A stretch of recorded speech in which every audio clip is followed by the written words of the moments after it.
Okay, well, some of you know if you were here the last time, 2 weeks ago, I was like 15 minutes in before I remembered. And so that I had to do a lot of extra work to add, to re record something with no audience, the whole, first 15 minutes. And it actually turned out really, really good. Because in hindsight, when I look back at the first 15 minutes, the one that I actually did 2 weeks ago, the first 10 minutes or so, I didn't cover what I wanted to cover. And so I got a chance when I re-recorded to fix all that up. So, as we say, there are no mistakes. Some of us say that from time to time. No mistakes. Everything happens for a reason. And so it is. This is workshop number 9. No, yes, no, 8.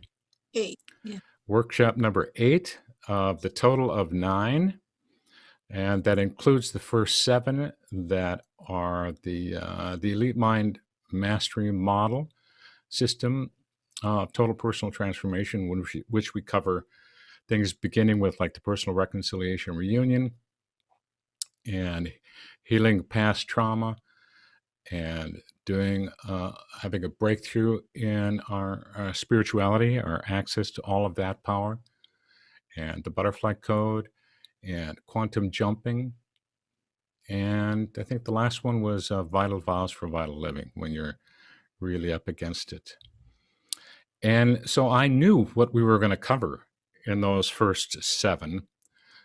And the exciting part for me is I did not know when I completed that 7th one 2 weeks ago what was going to be here for today. And so I just waited.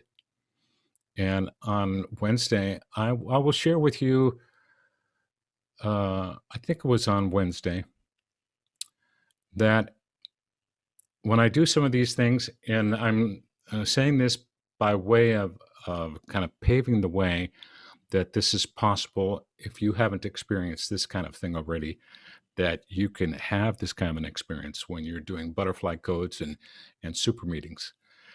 And so I wondered what I was going to cover. And then I think early in the week, maybe on Tuesday, I thought healing. That's what it's going to be. It's going to be about physical healing. And I didn't know exactly, how I was going to cover it, though. And then I think, I'm guessing on Wednesday morning, I'd have to go back in my 5-year journal that I got, because people were wondering how long am I going to be around. And so I said, well, I just bought a 5-year journal, so it's going to be at least that. And so somewhere in the journal, I've got that. And you have that moment waking up in the morning, and it's you're just starting to wake up, but haven't opened my eyes yet. And it comes to me exactly the title of it, and then it comes to me the subtitle of it, and then the 3 main aspects all came to me in 5 minutes right there.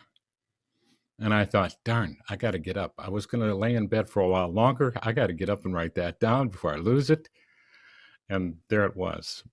And so using this whole Elite Mind Mastery System, all these 7 transformations, and for sure like super meetings and butterfly codes, you can have a lot of that happen on a really, really regular basis. And it's fun as hell, and makes life really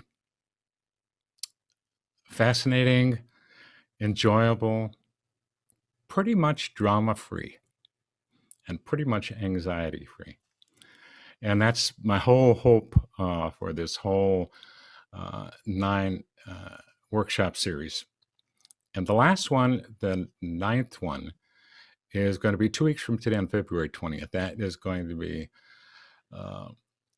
group video coaching call number 100 since February of 2017, every other week, beginning 4 years ago. And here we are today. And I'm going to share with you also a little bit. It's also coming to me in the last week or so, how this future is going to unfold. I'm only realizing in the last couple of days with those 100 sessions, along with the most recent 7, putting all the transformations together, there's the makings. I finally have the full makings for a course, an online course to put together. And it's just coming together one step at a time. I didn't foresee this as a big vision, but it's just happening. And I think it's happening from just being every day committed and determined and using the tools myself. And it's nice to know that it is unfolding, and the experience of it over the last few years has given me the thing that I enjoy a lot. I use the term flawless confidence, and I'm hoping lots of you who are with me right here on the call live today have been with me for some time, and I am just, my heart just wants you to have that, and I think you may be already having that. And it allows you to look forward to things. When you do a butterfly code and you prepare for something, you can look forward to it with confidence and excitement, and it drops off the drama, it drops off the anxiety. So today's subject is about healing, and I call it recreating your body, because it's a little bit more. It's not just healing; it's staying healthy, and it's being healthy. And so I am right smack in the middle myself of putting this into application, and have been doing dramatic amounts of research, reading, and doing some of the things I'm going to cover, during the actual workshop part, and gathering information, and studying nutrition, and studying the effects of different types of treatments for various things. And it's been quite an interesting journey, and still like right smack in the middle of it, but I wanted to share it with you. There's this saying in the world of people who do coaching of some sort, or they present seminars. In that world, there is this idea, people who want to be in that world sometimes have the thought, well, I'm not ready. I have to study a lot more before I can present anything. I have to be really prepared. I have to know a lot more than what I know. And those are people who are a little further ahead in that game, who are like the gurus, and so to speak, will say, no, don't wait. Don't wait. Wherever you are, even if you think you're only halfway there, wherever you are, whatever you're teaching, you will attract people who are not quite to where you are. And so you'll be one step ahead. And you may not be perfect in what you present, but it will be useful, absolutely useful and beneficial. So even if I think I'm not ready, even if I think I'm in the middle of it, I've learned that in the recent years. So I'm excited to present that and be with you here today. And is there anything else you think, Denise, that I need to cover in terms of logistics? Yeah, I guess there is one thing. I always put it in the email, but I don't remember. I may have only said it once. Once this next workshop, the 9th one, the 100th group video coaching call is complete 2 weeks from now, I'll be editing that video and then adding that back in the following week. And then all of the videos in the 9-session series will be still available for another 2 weeks until March the 14th, which is a Sunday. And that weekend then, along about midnight on Sunday night on March 14th, I'm going to take down the 9 workshops. And then I'm going to begin doing the editing and everything I need to do to put that all together. So if you're watching here by replay, um, know that you've got until March 14th to get in on any of these workshops that we've done. It's a pretty coherent series, in the sense that if you have a big mission or a small mission or whatever your mission here is uh, on this earth in this lifetime, whatever that mission is and the difference that you want to make, if you take on these transformations that I lay out in these 9 workshops, if you take them on with a commitment, they will get you as close as you can possibly get to the maximum manifestation of your mission, purpose, and destiny here on this earth in this lifetime. Those are transformations I've worked with business professionals to help them do, not in this complete way, because back when I was coaching 10, 20, and 30 years ago, I didn't have this complete model. Um, but that was the idea. That is to become as complete a person, as completely potentialized as is possible here in this lifetime. And for a lot of us, that's what we're about, becoming the best we can be in this lifetime and helping others as well. So if anybody at any point, I think it's been a while since I've laid it out like this. If anyone at any point wants to interrupt me with a comment, an observation, or a question, I want you to feel totally free to do that. Just if you can, just unmute yourself, raise your hand, or get my attention, or just unmute yourself and say, hey, Michael, I'd like to ask a question, or I have this thought. Because that kind of participation that I'm inviting from you always makes this whole experience richer, rather than just listening to me from beginning to end. It makes the whole experience much more lively, and it often adds to the depth of what gets learned and what gets presented all at the same time. So feel free to do that at any point. And I'm going to share my screen here.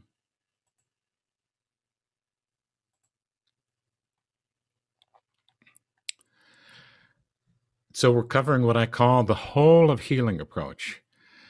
And I mean the whole of healing because there is a holistic approach to this that is much bigger than just, let's say, the act of trying to heal something. So it's recreating your body on almost like on an everyday basis with knowledge, with spirit, and with intention.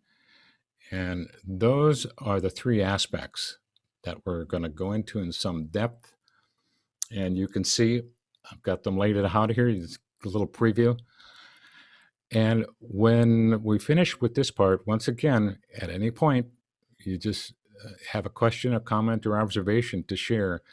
If you get that impulse, just unmute yourself and jump in.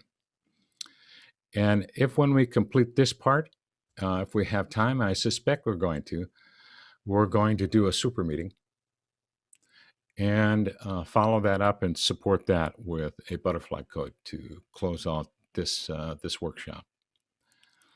So there are three aspects. You can see them. Special personal knowledge is the first aspect, and then deep spirit consciousness. And the third aspect of the whole of healing is pathways of intention. So let's begin with what I call special personal knowledge. Almost everybody has heard of what we call the placebo effect. And I don't need to go into a lot about that. But on the off chance that you haven't heard of that, one thing that researchers have found in doing studies where they've been doing like clinical trials of drugs, they'll separate the groups that they're in the study into usually 3 groups. One group that Well, at least two for sure. One group that's going to get the drug, and another group that they call a control group that is not going to get the drug, but they think they're going to get the drug. And then there is sometimes a third group, and I can't remember what they call that one. So sometimes what they find, well, I think the third group gets nothing and know they're getting nothing. And so the placebo effect that has been named came from researchers discovering that amongst these three groups, if all goes to plan, their drug or medication will improve things measurably for the group that gets the drug. And the group that gets nothing and knows they're getting nothing, nothing changes with them in terms of getting better. But the interesting thing is with the other control group, where they think they're getting the drug, in many cases, they see an improvement in that group, maybe not as big an improvement as the group that got the drug, but a bigger improvement than the other group that got nothing and knew they got nothing. And so they're wondering, what in the world is going on here? That middle group did not get the drug, but yet some of them are improving. And that has happened enough times where they had to figure this out, and they began to call it the placebo effect, which is a placebo is kind of in literal terms where somebody is getting a pill, but there's nothing in the pill, maybe sugar-coated or something like that. And that's called the placebo. And so they discovered that the power is in the belief of the person believing that they're going to get healed. And so that gives us some pretty strong indication that a big aspect of healing is psychological, a much bigger aspect than we would normally guess. But the placebo effect, documented, tells us that scientifically it happens. And so that has relationship to normal, outside of studies. Our beliefs have a big impact on our health. I sometimes call them root assumptions. What we think we know, or our root assumptions, lead to our reality about something. And so one of the aspects of, let's say, healing and the whole of health is to, whatever the issue is that you're working on. So for me, I've got a case study that I've been working on since the end of the year, which is just the last, about a month and a couple of weeks. And it's back pain that I've had for several years. So whatever, and I invite you today to select something health-wise that you want to be working on and have in your mind as we go through this workshop from beginning to end.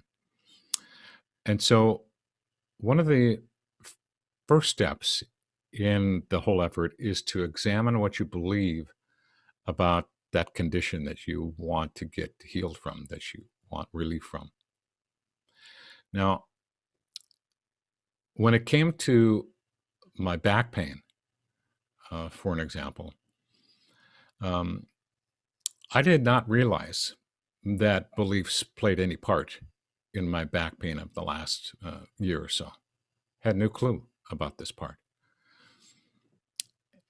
until something happened. So the first step, I'll just repeat that again, examine what do you believe about the condition that you're going to take on today. And as part of that examination of how you're thinking about it, take into consideration what's called secondary gain. And that is asking yourself the question, am I getting anything positive from this condition, even though I would rather not have the condition? Am I somehow, for some reason, am I getting something positive about it, some secondary gain that might be a factor in keeping it in place? And if I discover something in terms of secondary gain, good, then that's on the table. I write that down in my notes.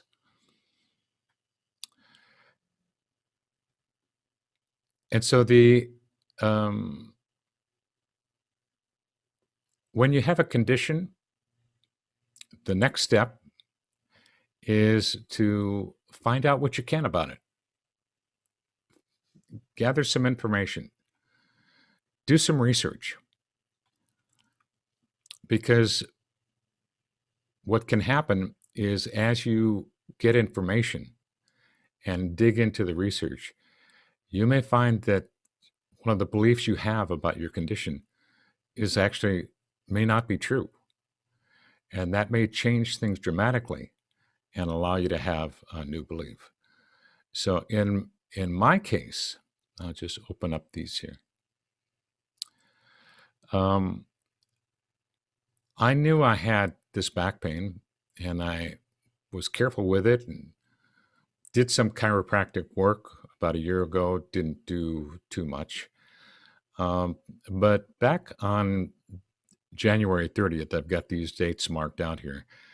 I was in a bookstore, and as I sometimes do as part of a butterfly code, butterfly code, I think, what's the third or fourth, the sixth step. I'm on the lookout, on the hunt for special clues, serendipitous events, unasked for help, wonderful miracles. I'm on the alert for those things. But more than on the alert, sometimes I actively seek it out and create situations where I might get a sign. So one of the ways that I do that is if I'm in a bookstore and I'm in the mood for that, I'll just look through and find one that catches my eye. So on that day, on December the 30th, I caught this one, and it said the title was Spontaneous Healing. Well, that caught my attention, and written by Andrew Weil. He's an alternative medicine doctor, lives down in Tucson, about an hour and a half south of me here. And so I kind of was looking quickly, just pulled it out. And then the second thing I often do is I'll just open up randomly to a page. And I did. I opened up to this page. And some of you had heard me tell this story. I think maybe I did it told you the story in the last session or the session before, but there's been some new developments, so I wanted to tell it again. So Dr. Weil said he had this patient, Ethan, I was reading here. Ethan called to say he had obtained a second opinion, and the surgeon was recommending immediate surgery to his back to remove a shattered disc and relieve pressure on the nerves. And he was really disabled by that pain, and he was going to go in for the operation within the next few days. And they had the MRI to show that he had apparently this damage there. And Dr. Weil encouraged him to hold off a little bit, and he said, I'd like you to read, let's see, I'd like you to get in touch with this Dr. Sarno, who was a specialist, back specialist of some sort. I think he was in New York at the time. And Dr. Weil says, I had several reasons for recommending Dr. Sarno's book. I had met a number of patients who tried every imaginable treatment for back pain, then had gone to Dr. Sarno and been cured. The cure consisted simply of reading his book and going for an individual appointment and attending some lectures. And this sounded too good to be true, but I remember that he said he remembered sending quite a number of clients to this Dr. Sarno. and every one of them was helped. Well, this is what I opened up to, totally at random. Of course, it's not random when you know about butterfly codes. So then I thought my next step is to get Dr. Sarno's book. So I hopped on Amazon, and on January the 4th, I received his book, Healing Back Pain. And so I began to read it. I haven't even finished it yet. I've maybe gotten, about that far into it. And I'll just, I'll give you the update. The pain was 85% gone within 2 days after me reading that book. And that was on January 6th. So all the way January 6th to January 29th, it was gone like 80% at least, 80 to 85%. And then an interesting thing happened on the 30th. The back pain was gone altogether, 100% on the 30th. And now this is the 6th today. And so I think that's 7 or 8 days of the back pain being totally gone. So what changed? In his book, Dr. Sarno talks about what he calls tension myoneural syndrome. And tension kind of gives it away. And myoneural means something along the lines of mind-body connection. Tension, mind-body. And so I learned, as I was reading his book, that in the back there's about 40 different muscles, 20 on each side. They're paired up, 20 on one side, 20 on the other side, 40 muscles total. And that they have this peculiar quality called proprioception, which means that they internally modify the structure and balance of the bone structure in the back. They sense it. And when they sense that the back is out of alignment, these muscles go into different configurations in order to keep the symmetry in the musculature, or in the in the skeletal structure. Now, here's these 40 muscles. These 40 muscles can achieve over 1 million different configurations with each other. 1 million different possible configurations where one is pulling, the other one is pulling, and each to a different degree, all based on proprioception, what they perceive as, is the back in alignment or is it not in alignment? And so the belief that was in operation amongst those 40 muscles, my belief that I had was that I'd been injured way back in 1980 something. I don't remember the exact year. Injured, and one of the discs had bulged out, and I was completely bedridden for about a month at that time. A chiropractor finally got me out of it, got me back to work, but I had to change type of work that I did. And I believed that my back was permanently injured. And even though I was kind of healed and moving around, able to do things, I believed that my back was weak. And that because every once in a while, over the years, every 6 months or so, I would, as we say, throw out my back. And I'd be stuck, for like a week before I get it back in. Well, this back pain that's been there for the last year has been pretty chronic, worse when I get up in the morning, and gets better as the day goes on. But as soon as I read this book and realized that my belief was wrong, that it was actually, according to Dr. Sarno's book, actually was the muscles themselves were causing the pain with overcompensations. And so within a couple of days of reading his book, this is leading up to the 4th, I had some conversations with my muscles. And I said, hey, you guys are doing the wrong thing. It's a, as they say nowadays, it's a false flag. The back is actually okay. But you guys don't know that yet. You're operating on old information. So I want you to relax. I want you to just relax. And so I spent many minutes like just telling them, just relax, just relax. And by the fourth or by the sixth, I woke up and I was pretty okay. I had to walk around for a couple of moments, and then my back was good the rest of the day. And eventually, it seems like my muscles were getting the message from me to just relax and just relax. And on the 30th, I woke of January here, I woke up zero, nothing all day. And then nothing all day the next day, no pain all day the next day, right up to today. And so this was like a case study for me to learn this whole aspect of this first aspect, getting this special personal knowledge from doing research.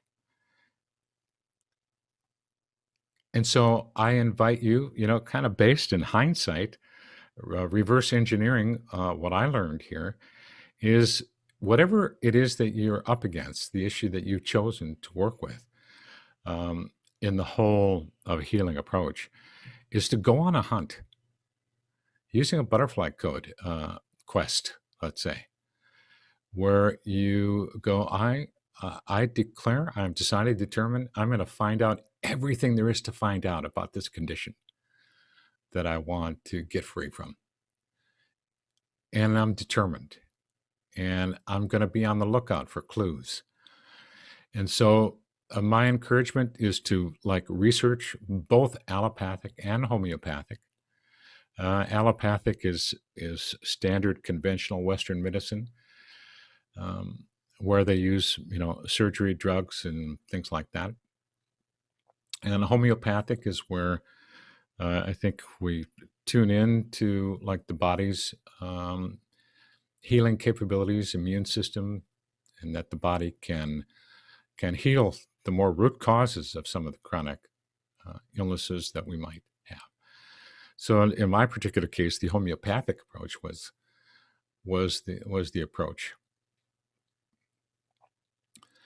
And do both, I say. I encourage.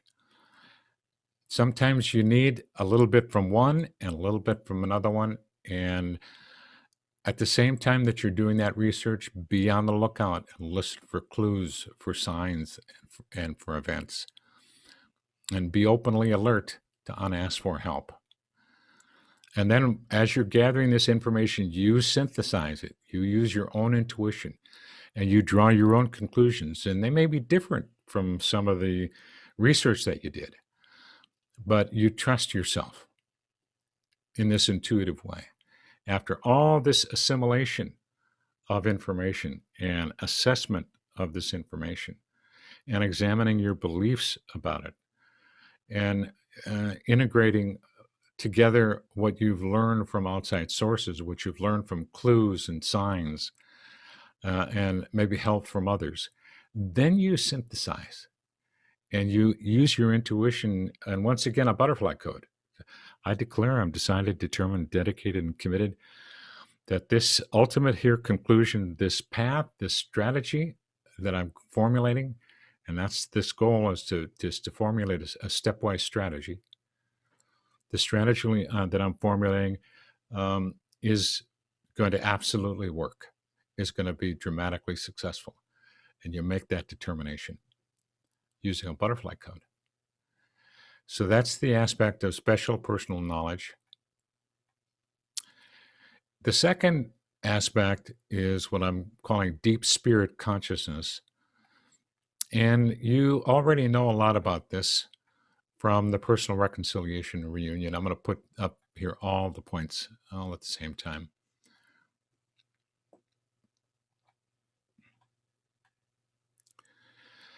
And that is, during this whole process, be fully aware of your third self, you as third self, your consciousness as the observer and as the facilitator. You, as third self, are a very, very important part of the equation because you're like the chief operating officer. You're the manager. You're the facilitator as third self. And you can initiate decisions about choosing this pathway or choosing that pathway. And I put number 2 there, about findings from what are called near-death experiences. Studies that have been done with people who've experienced near-death experiences, especially the ones, um, for whom the near-death experience occurred in a hospital setting, like in an emergency room, where there's a lot of people, a lot of witnesses to what's going on. And in some of those particular near-death experiences, there is a lot of what's called veridical information or truthful information about what happened. So as a general example, a near-death experience that occurs in an emergency room um, is where the patient, their heart stops, and within about 10 to 15 seconds, um, the brain flatlines. And when it goes on for like about more than that, like a minute or two, the person is considered clinically dead at that point. And they would be dead, but for the fact that the medical team is doing resuscitation work to bring them back, so to speak, to restart their heart.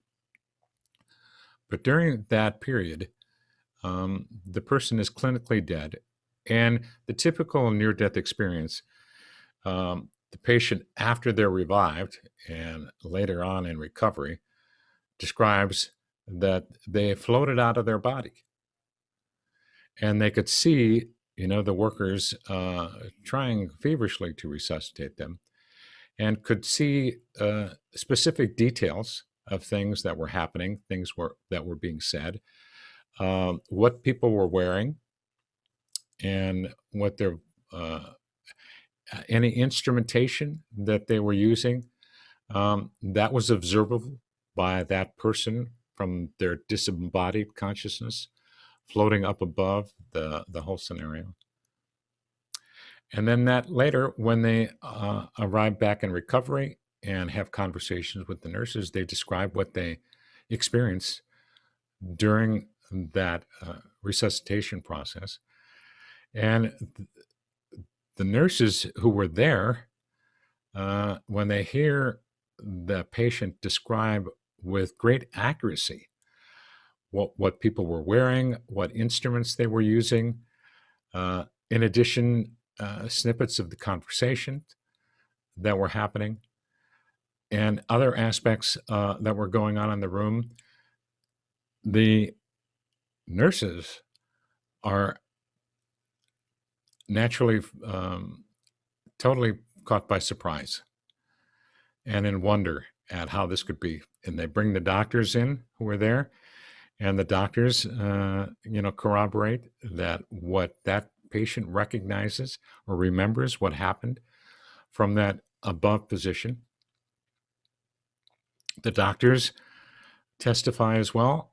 This is called third-party corroboration. These are the kind of near-death experiences that, because they're provable, they're the most interesting of all, because they have this third-party corroboration. Because it indicates, when you think about it, that person is floating, their consciousness is floating out of their body, their heart stopped, there is no brain activity, the brain is flatlined. That tells you one important thing, that our consciousness does not require a body to be conscious.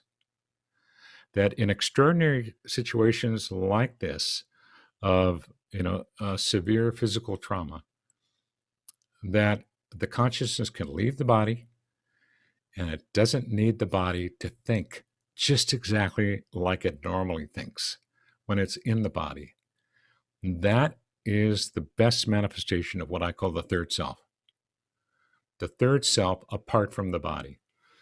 Now, one of the interesting things about third self apart from the body like this in a near-death experience is they describe their inner experience, their experience when they're out of the body as being like free, light, no fear,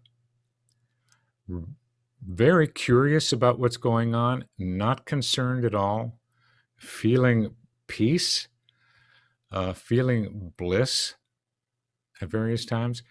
And of course, some of them have the tunnel experience where they meet other entities. But I'm only interested in the one right here where they're still in that operating room and are observing, and they're experiencing this curiosity and this awe of what's happening and have no concerns. That also gives us an indication that when this third self-consciousness is apart from the body, it's disconnected from the circuitry of the brain with all of its hangups and worries and anxieties and memories that are still reside, in the brain itself. And when that third self is out of the brain and disconnected from all of that, there's no worries, there's no fear. So this is one of the most profound things to me about consciousness, is that it doesn't need to have a body, and it basically is struck by awe and happiness and is capable of total bliss. That's the consciousness that is independent of body and mind. And you as third self are the manager, and you are the visionary. And as we lay it out in the Personal Reconciliation and Reunion, you as third self, you are facilitating and working with and managing your right and left hemisphere personalities, those two conscious systems. So you have at your disposal this spectacular team of a right and left hemisphere, two independently aware conscious systems.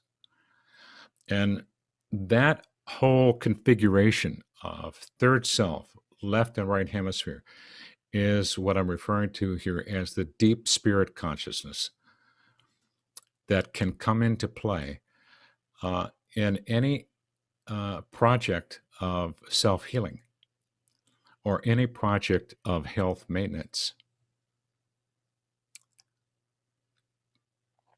Now, given that, then there is what I'm calling here pathways of intention. And this is, let's call it the mechanism for how the deep spirit consciousness can actually begin to create or recreate the body in a health, in some aspect of the body, and recreate it in a healthy, healed fashion. So, and we're getting into a little bit of quantum theory and quantum mechanics. Ginny, have you got go ahead. Just a quick question on the previous slide, if you could pull it back. When you're referring to two independently aware conscious systems, are you talking about the mind and the body there? No, I'm talking about the left and right hemisphere. Okay. So there's three. Right. In a sense, yeah. Okay, and thank you very much. Good question. Okay, and Cheryl, you're going to need to unmute yourself. Okay, I had a near-death experience, but I didn't flatline. I was in a coma, and I went to the other side. That was from my car accident, being the sole survivor. So I was in a different place. I had no pain. I had the third consciousness. But I wanted to say that there are other alternatives, other options to that third party consciousness than just flatlining, because I really was in the white. I went through the white tunnel. I saw who I believe was Jesus. I saw heaven. I had no pain at all. And when I came, I heard my father, and he called me back. And when I came back, all the pain came in. I mean, it was miraculous in how I felt no pain. I was in bliss. I didn't want to come back, but I wasn't in an operating room. I didn't flatline. So I wanted to present that because there is another type of third consciousness. Yeah. Yeah. Thank you so much, Cheryl, because that fills it in. Because I'd forgotten about the part about pain. That when you're out of body like that, there is no pain. And one of the things that is said over and over and over again by, near-death experiencers is when they sometimes they feel like they get slammed into the body, and immediately the pain is back when they're back in their body. So thank you for adding that clarification. And then the other one, the clarification you made too, is you don't have to be flatlined to have an out-of-body experience. Some people, yours was in a car accident, but there are other people, I think a small group of people who can do an out-of-body experience without any trauma at all. I haven't been able to do that yet. There were times in the past when I thought it'd be interesting to have a near-death experience, but I don't want the near-death experience without being the near-death part.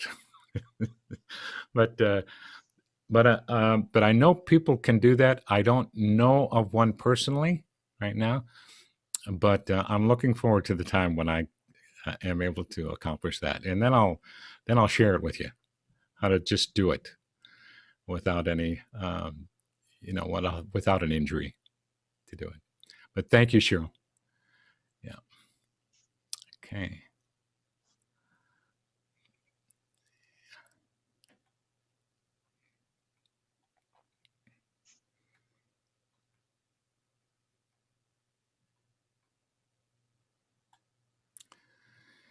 So pathways of intention are about once you've done, let's say, once I've done the research and that I'm into now trusting myself, and I'm either doing a super meeting or I'm formulating a butterfly code to, lock into place what I want to have happen.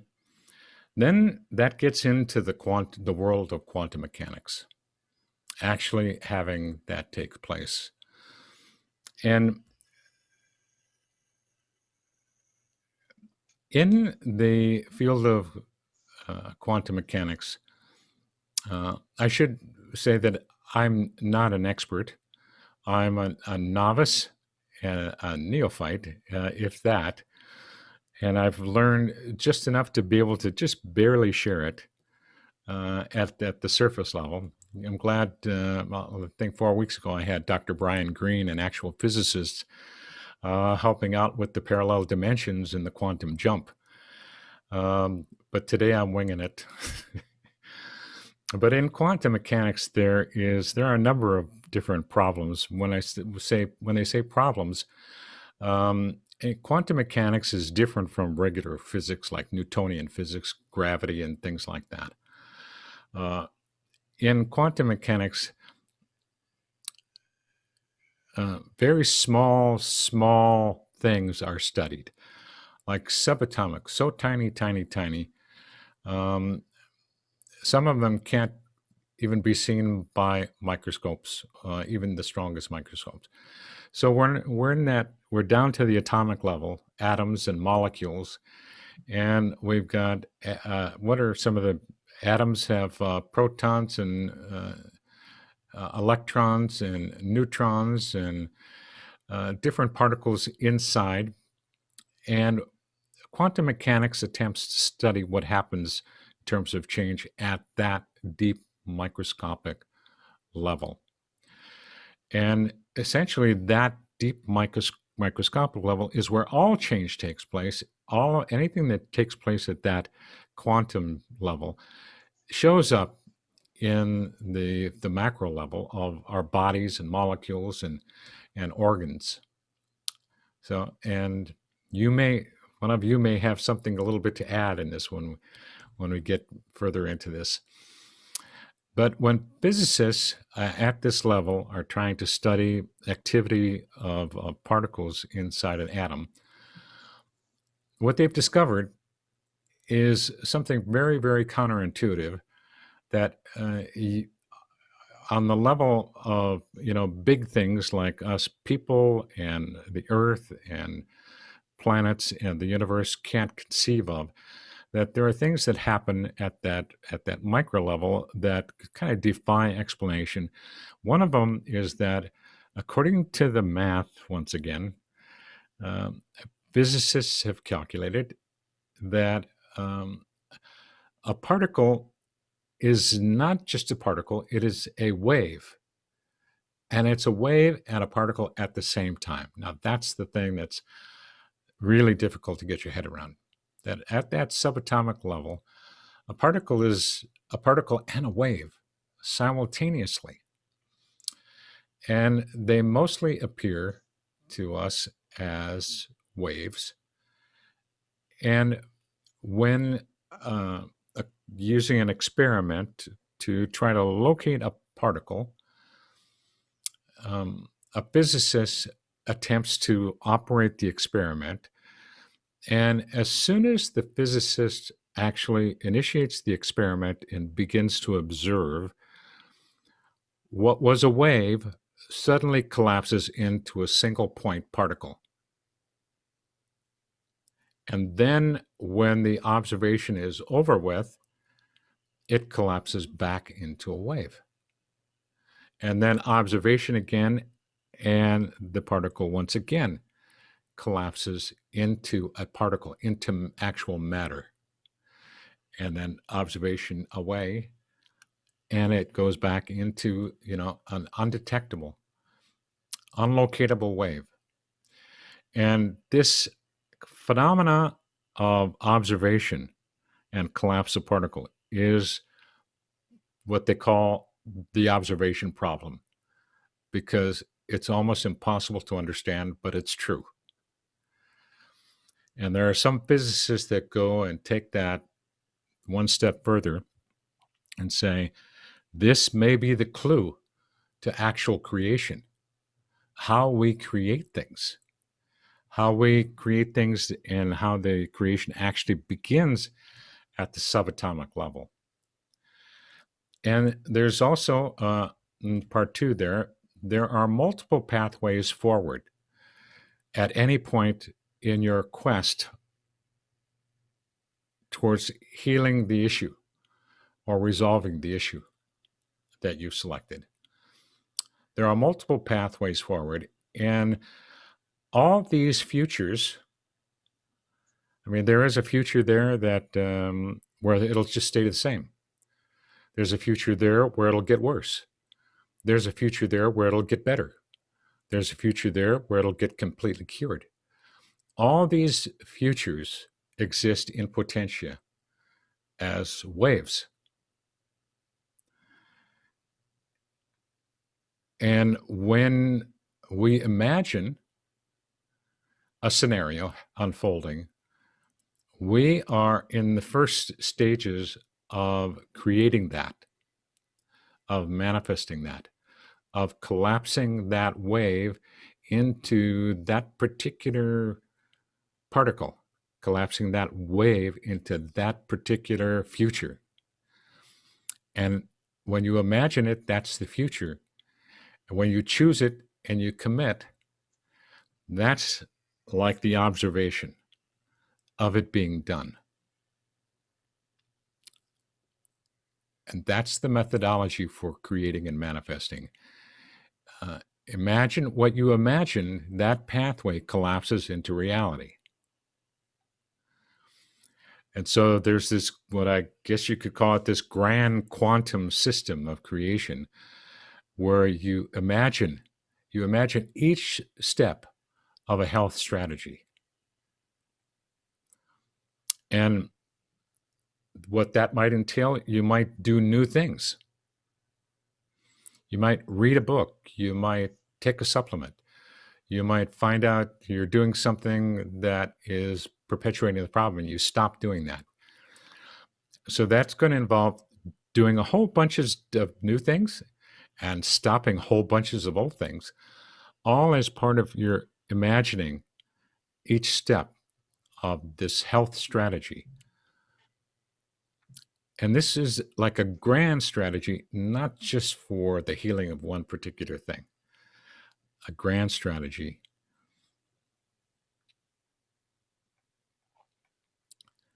And if we put those three aspects together, back again, let's see, did I cover everything on that last one?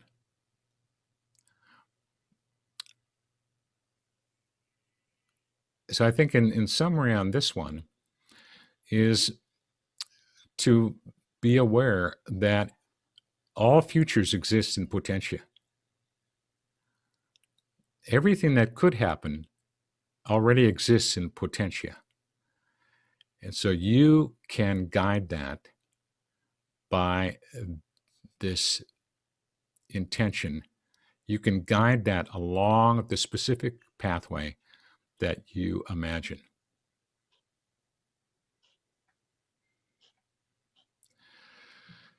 Putting them all together, step number one, gather special personal information, go on the hunt, research, look for signs, create signs, look for unasked for help, and assimilate, assess, understand, integrate over time, and intuit.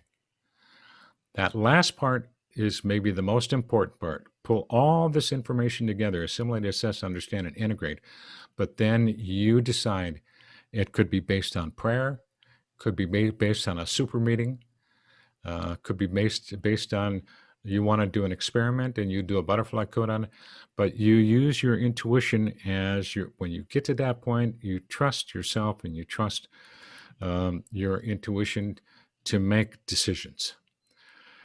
And trust yourself to the point where you may decide this is the path that feels right, but maybe there was something that you learned in your research that, hey, this is not such a good path.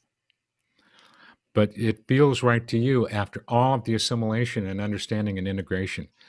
And my encouragement is absolutely trust that intuition, that intuitive choice. And then take charge as third self. Pull together super meetings. Do butterfly codes. Do quantum jumps. And imagine then the health and the healing.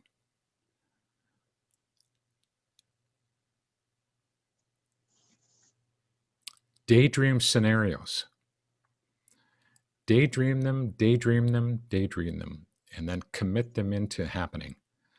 Commit them into manifestation.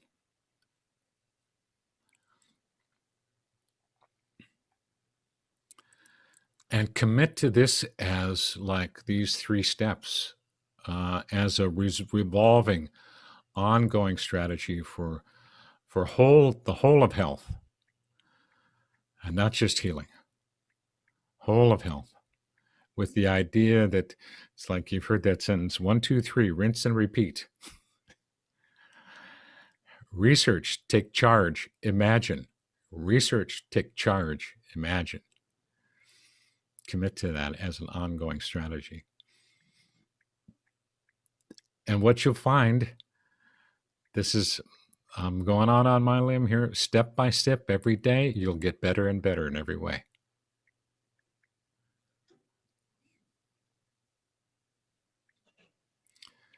And I'll do my best to get most of these slides as part of on YouTube, where the recording will be, and I'll have for sure I'll have the butterfly code there. I'll have the super meeting slides, And there's also that video on near-death experiences. And I'll have a link to that particular video if anyone wants to go deeper into the near-death experiences and what they tell us about third self-consciousness. So I'm going to unshare my screen. I want to take a moment to open this up for comment, question, or observations, and a little bit of discussion too about what you've chosen. We're good to do a super meeting and a butterfly code in terms of time. So I'm encouraging everybody to choose something you want to work with. And it doesn't have to be physical if you don't have anything physical going on, but it would probably work good because that's the direction we're going for this one.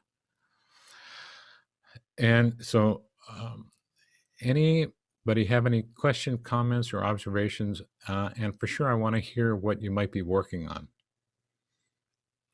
in the next part of this session here. Okay, Cheryl, go ahead. Yeah. And then Anna, I'm glad to see you. Happy to see you. And I want you to be ready. I'm going to ask you a question in a moment because you've done this this healing one here a few months back. Who are you talking to? You had something going on. I'll be asking you about how that's turned out. Go ahead, Cheryl. Okay, I was just curious. I have a question on number 4.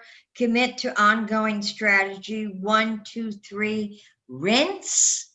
What's that? Rinse and repeat. Yeah, maybe Rinse somebody what? else could explain that better than I can. But it's just an expression. yeah, it's What kind of just like means out? it's like you were shampooing your hair. Just keep doing it over and over again. Oh, okay. Okay. I'm going to work on my facing these 2 big, huge surgeries and the fear that's attached to them. That's what I'm working on. Okay, good. Thank you, Cheryl. Okay, and thank you, Ginny, for that. That was cool. Let's see, Anne, I'm going to ask you to unmute if you would tell us what might be happening there. There was this issue of itching, and it's gotten better. And I've changed some protocols, and I declared to a friend of mine that even though it itches sometimes, it doesn't bother me. So, yay. Okay. And if I intuit what the question is today, I had a shoulder replacement a long time ago, like 5 years ago now. But when I do the exercises in my exercise class, I'm very much aware of that. And sometimes, and I think your observations about this being muscle oriented are exactly right about what's wrong there, because the bone and everything else is where it should be. So I'd like to work on symptomatic stuff with that shoulder when I exercise. Okay, good one. Perfect. Yeah. Okay. I wanted to say that I've had a recent physical issue arise with my pelvic floor. And I've already started doing the research and, contacted a couple of different healers. But as I was listening to you today, I got the intuitive sense that it may be connected to my chronic back condition that I've been dealing with for many years. And I want to explore that a little bit deeper. Because I don't think that, I think it's all connected. That's what my intuition tells me, is that it's all connected. Okay, very good. Just the way I hear you express that, you're on the right track. Okay. And thank you. Okay, just a couple more before we actually go ahead, Jane. I'm dealing with either I've had COVID and I'm what they call a long hauler. I have symptoms of extreme muscle fatigue and soreness and pain. And it's been alleviated by using, I had to resort to allopathic for a time being. That was a good assessment tool. And now I'm tapering off the steroid. So I'm down to less than half of what I began with. And I'm on a fast track system, and I've been able to bring in an alternative healer that is that came out of the butterfly code. And it just was so phenomenal. I just had my appointment with her yesterday. And so I'm on a new way of care, where I'm bringing in what my intuition and my butterfly code brought to me, and feeling very hopeful. And then I happened to be awakened in the middle of the night. My phone, I thought was off, but it was on, and some podcast started on the Gaia television, or their podcast, and it was about an energy healer that was really talking about viral and autoimmune. And she was just saying the good news is that viruses aren't that smart. And so you can actually, and she just proposed the idea that it was just to view them as, like when you deal with autoimmune, you're dealing with COVID, possibly COVID, and, all this long haulers and all this unknown. There's just a lot of fear and like unknown and everything. And like this virus thing, it's just, I have this image that it was going to get me, that it was bigger than me. And that totally got flipped around in that, my phone coming on in the middle of the night in this just, across the room from me, I hear this woman saying, they're really kind of stupid, and all you have to do, and I just remember her talking about an 8th chakra, about 3 feet above your head, and just contact that energy and just bring it straight down into your heart, and also take it to the virus and just let it know that you're tired of it, it's nonsense, and it needs to go. Yeah. And so anyway, so that's what I'm going to be working on. Perfect. Is, just they're changing, and you just reinforced it. I realized I've had a couple of days now of just living into a whole different belief about it. Yeah. And so we'll see. Well, what you just described is exactly the scenario, the 1, 2, 3. Yeah. That I've been talking about, that whole model. You just did it. Yeah. And it started with you thought your phone was off. Yeah. Yeah. Wonderful. Thanks for sharing that, Thanks. Jane. Yeah. Okay. Let's see. Anybody else? Can unmute yourself if you'd like. Okay. We'll get into. So I'm going to just assume everybody's got what they're going to be working on. Kathy And- just raised her hand, Michael. Oh, okay. Okay. Go ahead, Kathy. Hello. Hi. Good to see you. It's good to be back. As you were talking, I had some thoughts going through my head, and as I'm back to trying to get back on track with BLE, which is this the group, BLE group? Right, Yes, it Healing is. Group? Okay. And I've been struggling trying to get back on it. And it hit me, you and I had done some work, past things, and I thought I'd cleared it, but I have not been able to get back on track for the last 2.5 years. and I've gained not all of my weight. I'd lost most of my weight, and then I stopped. And that was right at the time when my husband passed away.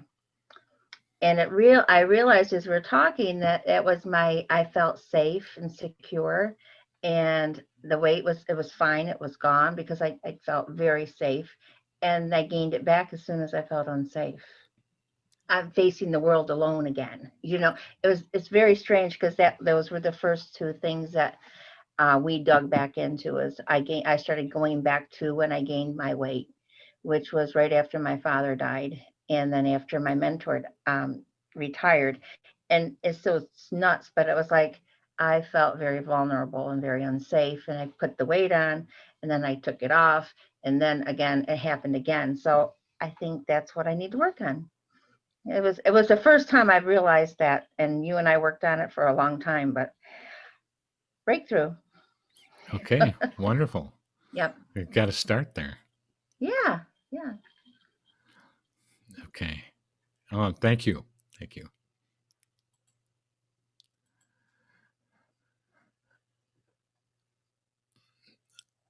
I'm going to go back to sharing my screen here.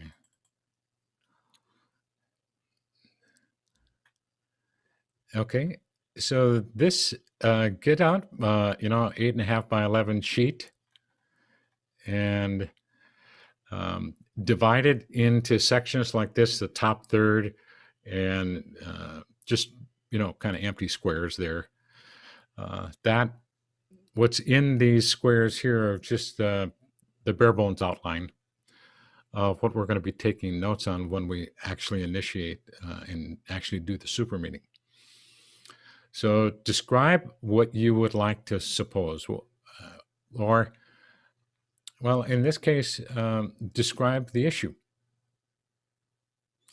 in 2 or 3 sentences, and add in at the end a preliminary objective.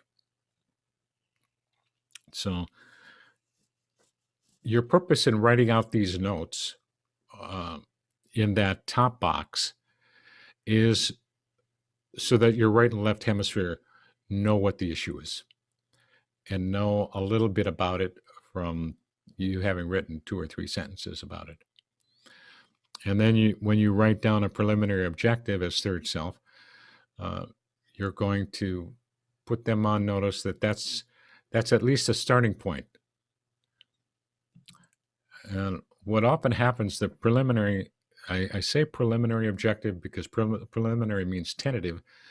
And more often than not, by the time we've completed the super meeting down to the third quadrant down there at the bottom, fourth quadrant, it actually changes. That issue actually changes oftentimes into a breakthrough as the objective. So right now, you're just filling in that top box, that top 1/3 of the page, and put down a couple sentences about the issue. Describe it, and then write a preliminary objective. And I think the one that I am identifying for the purpose of this is my right knee. And my right knee is not totally painful, but painful enough that it limits my movement. And it's been better. But I have been on this fast that I think I know I talked about it in our last meeting. And by the way, it's going well. Had a couple of rough spots, as we do when you were doing a fast. But I am on day 19. Day 19 today. And it seems like along with that has come a little bit more pronounced. No, it was actually there. My right knee was there before I started the fast. And so my preliminary objective to begin with on that is to, whatever's going on there, just heal it.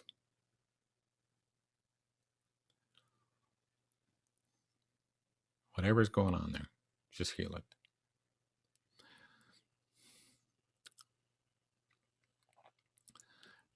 Okay, and now we're going to do this personal discovery part of the first half of this personal discovery part of the personal discovery and breakthrough process, which many of you are already pretty familiar with. Okay, you've laid out what you want in a 4 to 5 sentence paragraph, and you got a preliminary objective. And now get yourself in a relaxed place. I mean, you probably are relaxed so that you can still continue writing.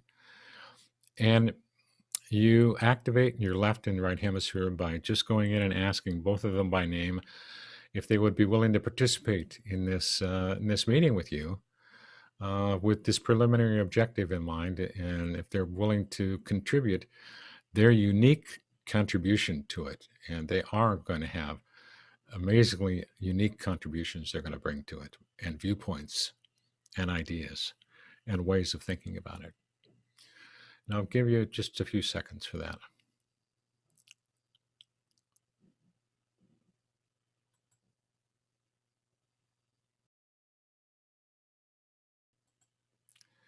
Okay. And most of the time, I begin with asking questions of the left hemisphere. But you every once in a while, I get the urge to begin a super meeting and start with the right hemisphere. So it's totally up to your intuition, whatever you intuitively sense. And you may decide to start with the right hemisphere. But I'll act as if here that you're starting with the left hemisphere. So the first question of your left hemisphere is, ask her. She's heard you lay out the issue and the preliminary objective. Ask her what's her first thought about the situation in one sentence or phrase. One sentence or a phrase. And you ask the question inside, and then you just wait for her to answer. She will. And then you just write down that answer. And sometimes the first thought is actually a concern that comes up right away. And that's a first thought. So you still write that down. Sometimes the first thought that comes up is a judgment about the other hemisphere. And that first thought goes something like, well, I'm willing, but she's going to be the problem. So whatever that first thought is, write that down, one sentence or phrase.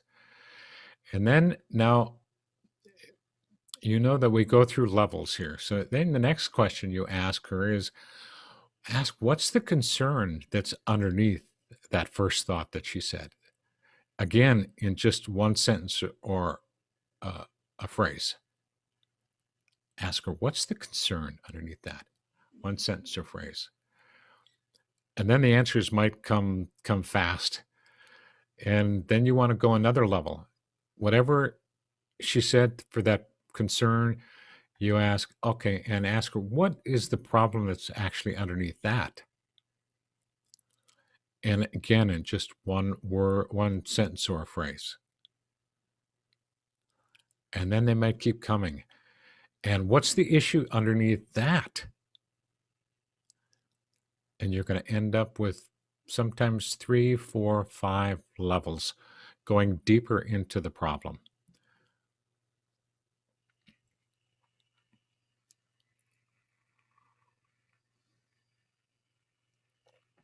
And this is good because even though some of those levels, when you get really deep, that you can get into really dark territory where like the deepest issue might be something like life is not worth living.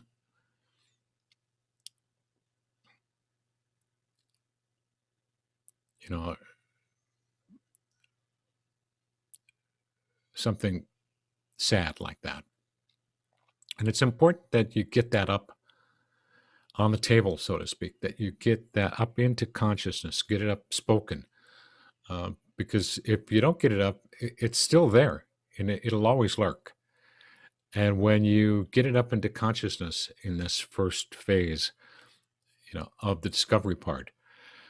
These levels present themselves to be healed, and they're putting themselves right out there on the line to be rewired,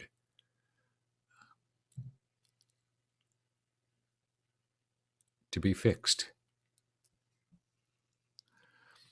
Each one of these is an individual circuit in the brain, all connected circuitry-wise, but they're in disparate areas of the brain.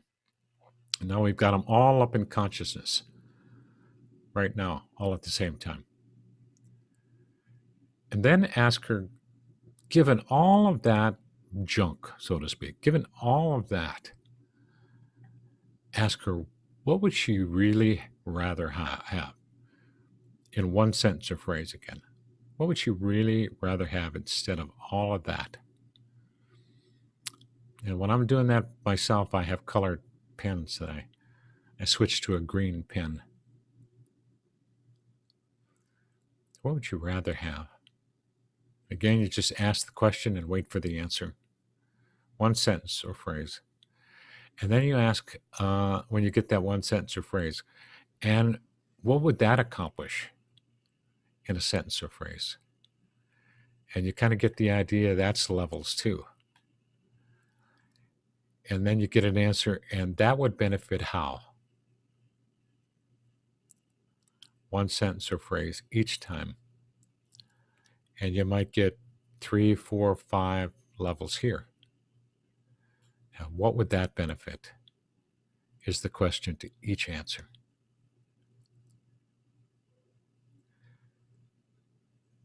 And these are resource circuits, very different from the other circuits. These are circuits that are presenting themselves to be manifest and to be utilized in the solution to the whole issue.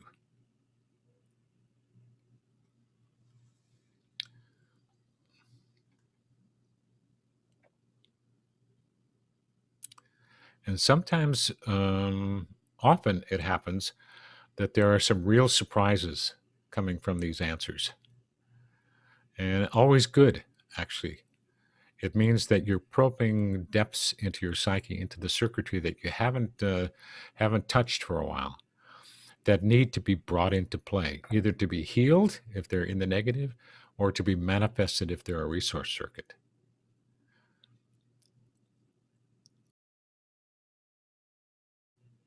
We're going to move over to the right hemisphere.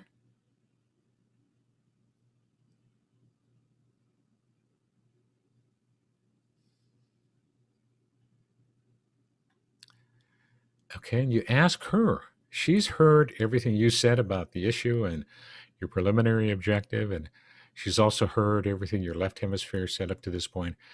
Ask her, right up to this moment, what is her first thought on the issue? Or she might express it as a feeling. What's her first thought in a phrase or sentence?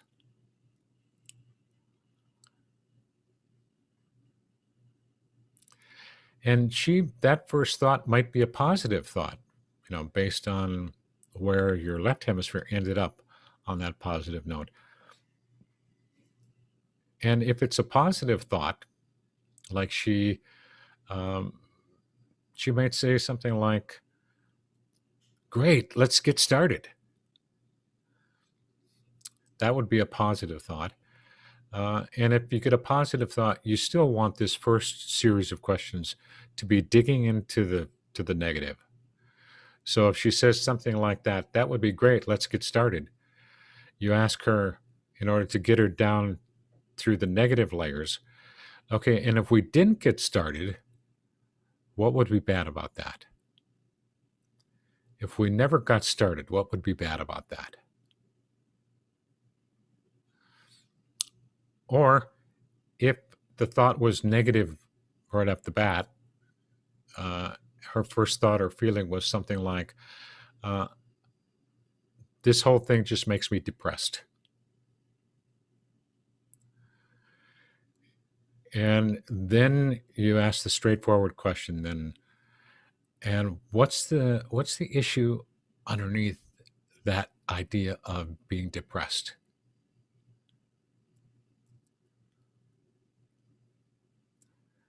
In one sentence or phrase.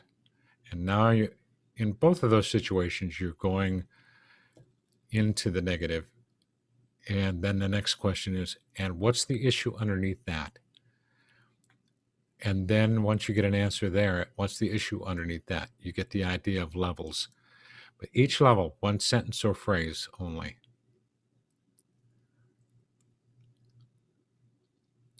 And you might, again, wind up 3 to 5 levels.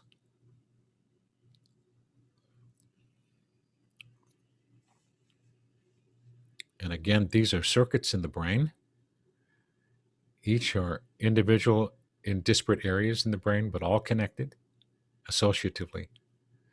And you want them up on the table, just like before. You don't want them trying to hide out. You want them up there because that shows they're ready to be healed. They're ready to be rewired. They're ready to get fixed.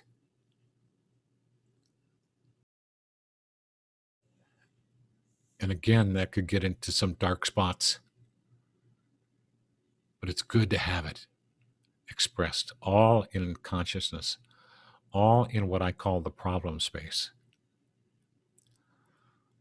I often imagine when I'm doing a super meeting like this that the three of us are in a room together, a nice spacious room, but the walls are white, everything is white, with white flip charts as well, and whiteboards all around, and a table for us to sit at.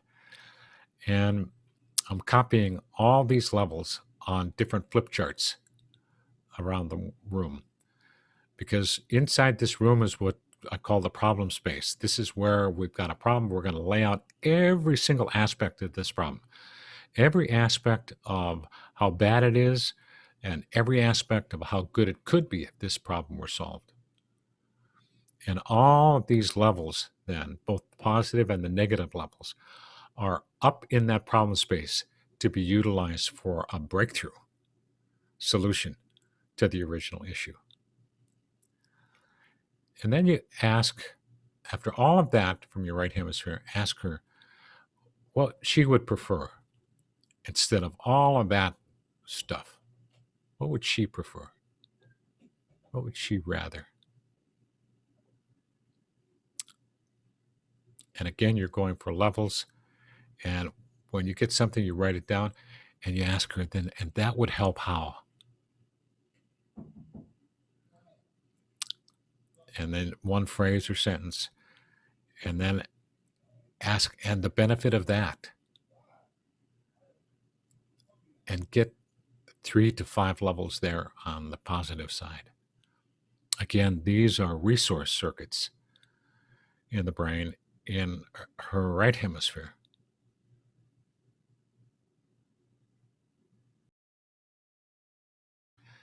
And now I go back over to the left hemisphere, and given all of that, that everything that has been unfolded so far, ask your left hemisphere, given all of what's unfolded right up to this moment, ask her, what does she recommend?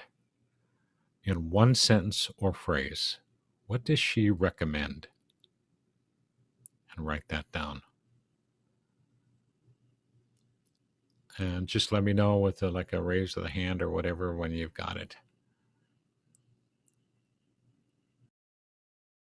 I'm going to presume pretty much everybody's got that now. Now, ask your right hemisphere. Given everything that's unfolded up to this point, ask her, how does she want to be or feel, or what does she recommend? And she'll just answer one of those 3 variations. Sometimes she has a feeling, and that's what she wants to be.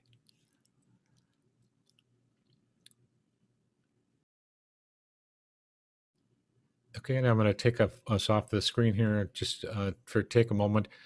I want to hear this next step is where you're going to blend these 2 recommendations together. Saying the recommendation and matching them, blending them together into a compound sentence with a comma in the middle.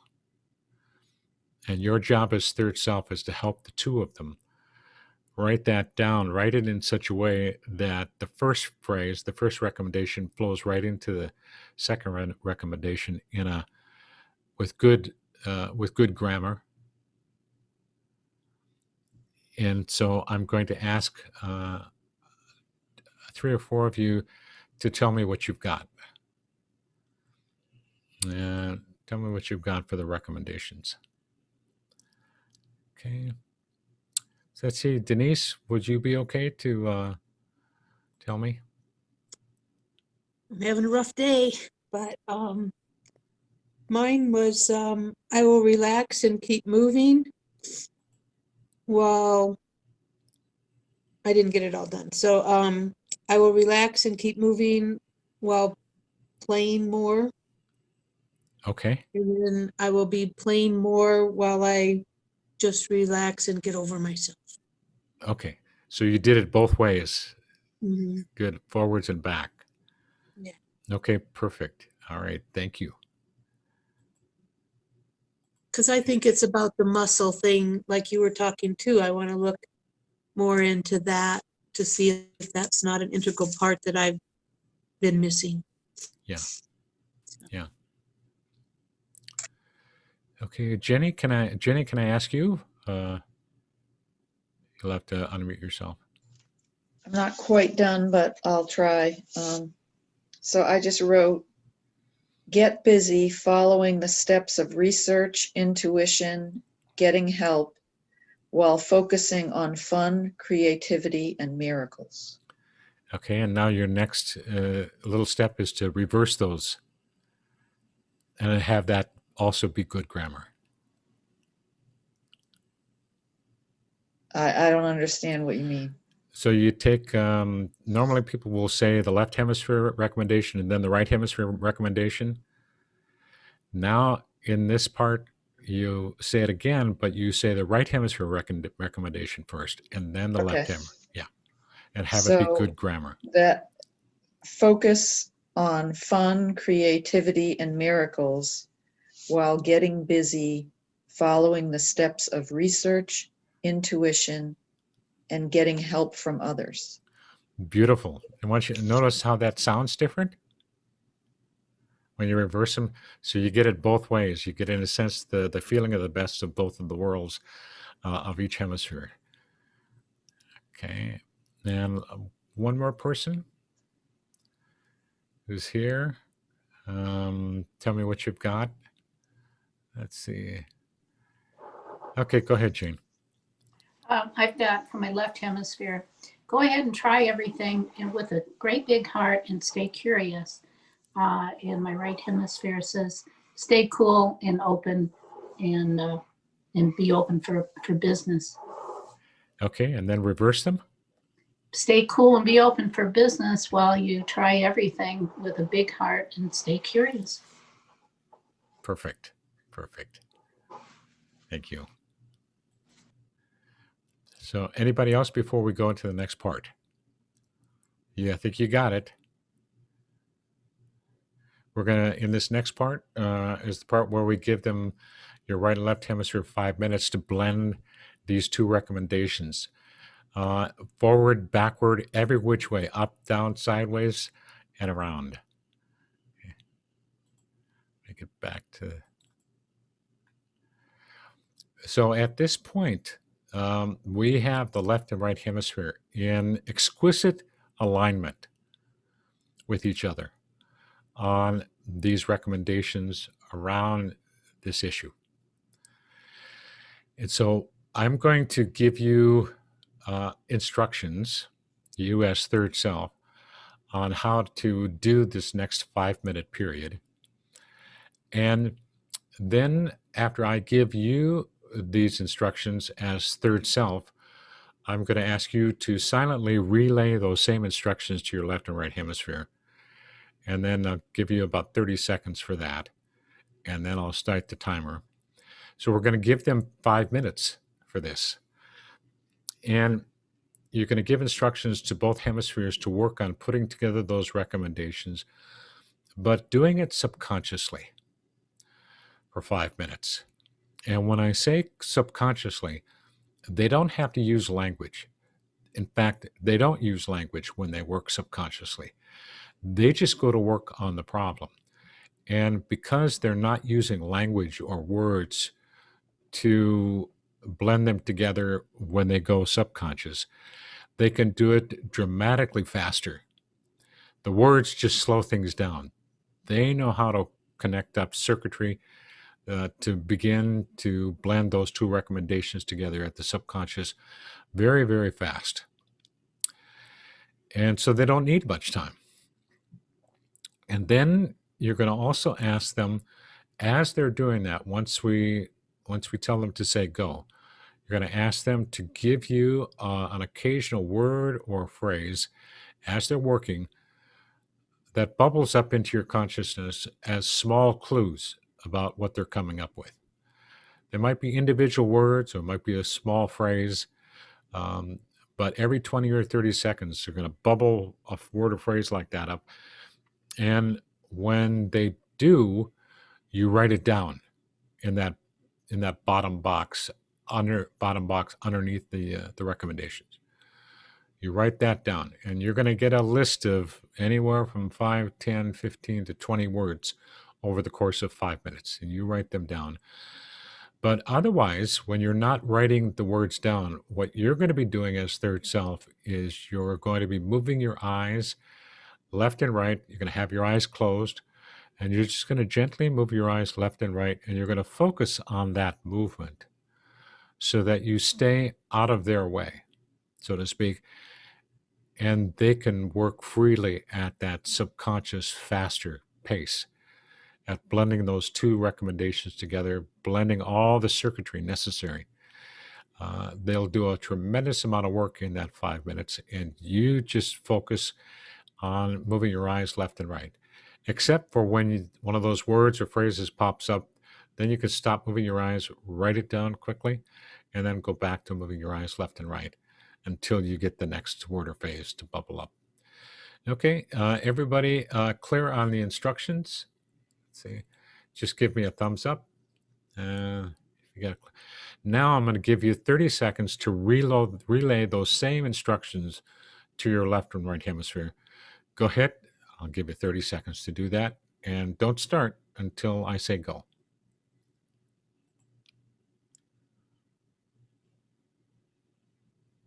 You're giving them the instructions.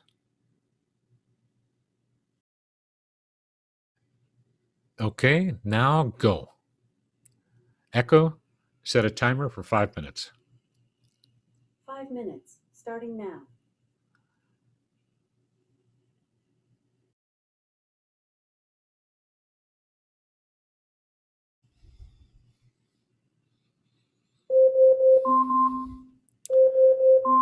Echo, stop. Okay. I'm just going to add this one part. If you're watching by way of the replay, the recording, you can stop the video and put your own timer for 5 minutes there. Sometimes you can just press the space bar and that pauses it. And then once your 5 minutes are done, you can restart the recording. So we gave them 5 minutes, even though we set this arbitrary time limit. They have not stopped. They are still working in the background, continuing to unplug circuits and plug in new circuits, all kinds of rewiring going on, blending those recommendations together. And so then it's just for you to follow through on whatever you're moved. Follow your impulses. And if it happens to be research or happens to be do a specific strategy or whatever it happens to be, doing this will just unfold beautifully for you. And then it might call for another super meeting, who knows? So once again, this is a strategy you repeat. And it would be great once you do one of these to finish it off, to with a butterfly code. And so I'm going to do that. And for whatever it is that you committed to do or you want to commit here, whatever seems appropriate for you, I'm going to leave a blank for that. And as I walk through the butterfly code and share my screen again.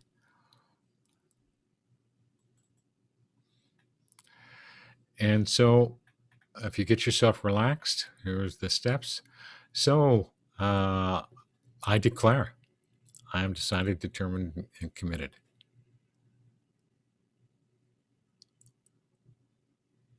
And you fill in what your commitment there is. And I don't know exactly how I'm going to pull all this off. And I remain committed. And my first fall off a log easy step is going to be, and then you come up with one that's just really fall off a log easy. And then whatever that step is, you say, and I'm going to do that step all the while trusting and committing. And I entrust and I surrender the wonderfully unfolding to manifest creation of physical reality of this committed vow to my higher power. And however, if there's a name there, or you say higher self, you trust your intuition and put in there what's right for you. And trust and surrender the successful unfolding, this committed vow to manifest creation of physical reality with gratefulness, appreciation, and love, and faith, and trust. And I'm open and I'm ready for this committed vow to wonderfully, successfully unfold into manifest creation of physical reality in unexpected, wonderfully unexpected, and delightfully surprising ways. Versatile and skillful, functional, efficient, and effective ways, and fun and enjoyable and fulfilling and satisfying and fascinating ways. And I'm on the lookout, I'm on the hunt, on the watch for special clues, serendipitous events, unasked for help, and wonderful miracles that support this vow. And I entrust to you, my higher power, the identification of these clues, events, helps, and miracles, and the selection and the initiation, unfolding, and sequencing, and the grand orchestration of all of them into manifest creation of physical reality, and to sending me a plethora of information, all sorts of information of all types, of all usefulness, and give me the profound ability to assimilate, to assess, to understand, and to integrate all of this information at a very deep level. And I entrust to you to send me impulses to act on those clues, to respond flawlessly to those events, to graciously accept those helps, and to deeply appreciate those miracles.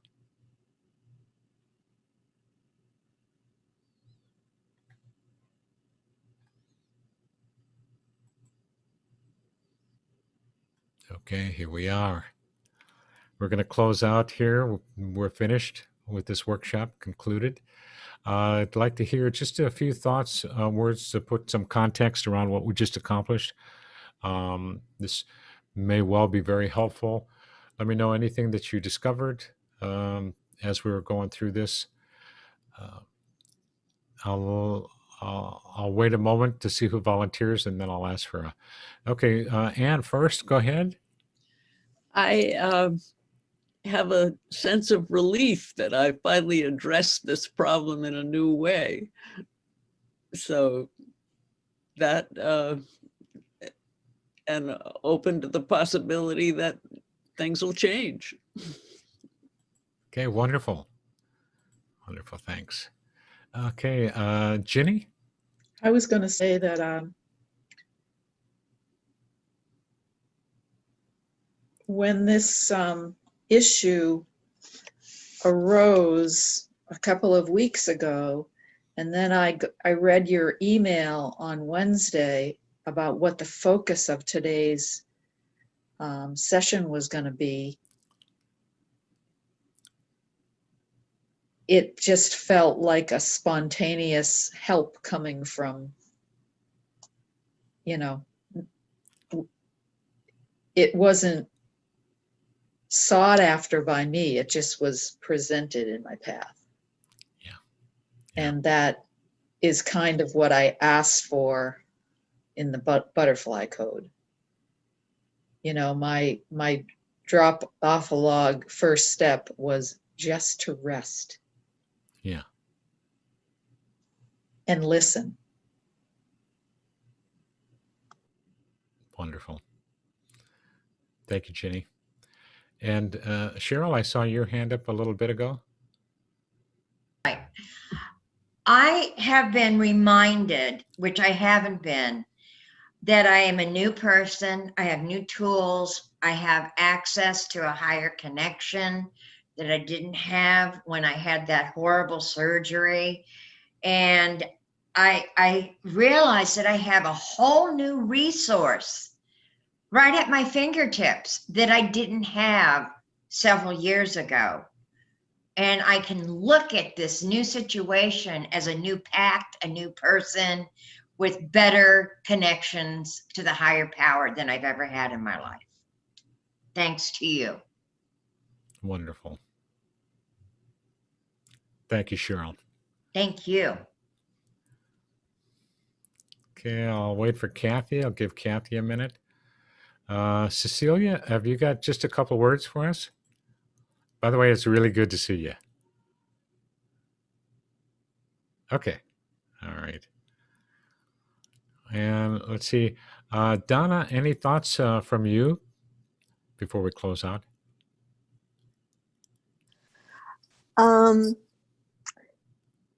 Let's see, am I unmuted? I hope I am. Yep, we can hear you. Yeah, this was really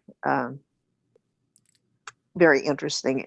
It, instead of keep going down the same rabbit hole, just branch out and try something totally new to me. So this is kind of interesting. So thank you. I like that. You're welcome. And branch out something totally new and interesting. Yeah. Good. Okay. Let's see. Kathy. Were we going to hear from Kathy? Yeah, I was just going to ask her. Nope. You got to unmute yourself. You're still muted. There you go. Okay. Yeah, today brought new things, new realizations, which then again uncovered more realizations. So it was good, new words, new things about a lifelong pattern. And it was just really interesting. Fall off the log. I agree with Jeannie. I believe it is. It's just rest and play more. I haven't done a lot of playing, so I will do that as part of the healing process. Yeah. Thank you. Thank you, Kathy. So that reminds me, that playing part, I've heard that from a couple of you.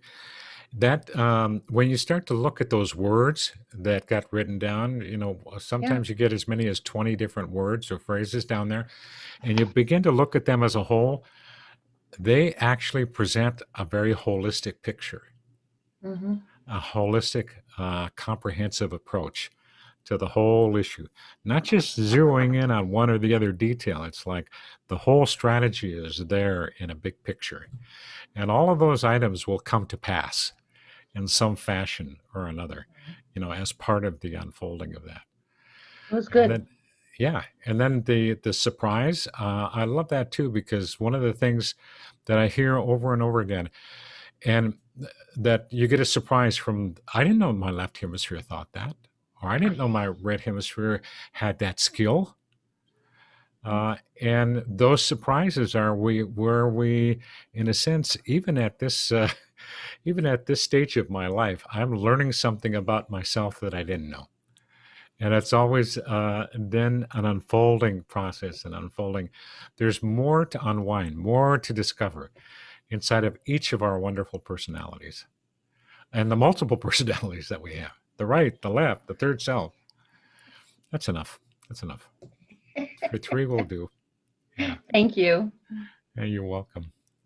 And let's see, Denise and Jane, before we close, you'll have to unmute yourself. Yeah, like I say, I'm just having a weird day, and but I like that idea of looking at the whole big picture there to see how all those words come into play. And I guess my key word is play, because that's my right hemisphere was saying we need to get healed and better so we can play more. Yeah. And I do have a trip coming up in March that I want to be able to walk the beach. And right now that's, well, before this call, that was not a possibility. But I am going to go walk my driveway as soon as we're done today. So that's part of the plan. Wonderful. All right. Thank you, Denise. And let's see. Jane, are you okay with saying a few final words? Yeah, yes, I am. Yeah, I just my first easy step was just to accept that the healing is already happening right now, and to just sit with that thought every time I have a thought of fear. I'm just going to say it's already been healed. So, and then just keep a big, I'm really really touched by power of the heart, the language of the heart. And that really came out while I was letting, it was just how powerful the language of the heart is, and to be open to listening to mine and others, and just be still and know that I am. I have no other words. Yeah. Thank you, Jane. I'm going to just take a last look. Integrate all 3 aspects, in summary, of the whole of health approach. Gather special personal information. Go on that hunt. Research science helps. Use butterfly codes to get that kick-started. Then you assimilate, assess it, understand it, integrate it. Take some time. Sleep on it. Multiple nights. And always, in the end, trust your intuition. You will know best after having done all of that gathering of that special personal information. Then take charge as third self with super winnings, butterfly codes, and quantum jumps, and use the process of imagining health and healing. Daydream the scenarios that you want to have happen, that, and commit them into happening, commit them into manifestation. Again, using butterfly codes, but daydreaming is really, really important. Sometimes what I'll do there, actually quite often, is I'll get to the point in my butterfly code where I go, here's my commitment. I'm decided, determined, committed to thus and so. And my first step is, and then my first step will be to daydream it. And then I'll stop the code and I'll just sit and I'll daydream it.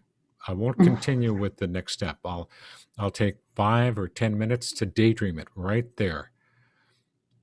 And then once I've daydreamed it to a completion, then I go and I entrust and I surrender the wildly successful unfolding of what I just imagined to you, my higher self, my higher power, with gratefulness, appreciation, love, and faith and trust, and then finish the rest of the code.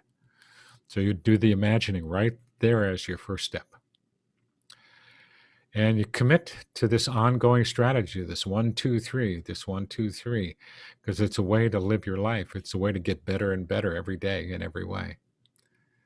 And so I'm just happy as hell to be able to share it with you. Okay, any other final comments before I say goodbye next week? I don't know what I'm doing next week again. That's what I said 2 weeks ago. And we'll see what that turns out to be. It'll be the ninth session. What was that, Cheryl? You got a question?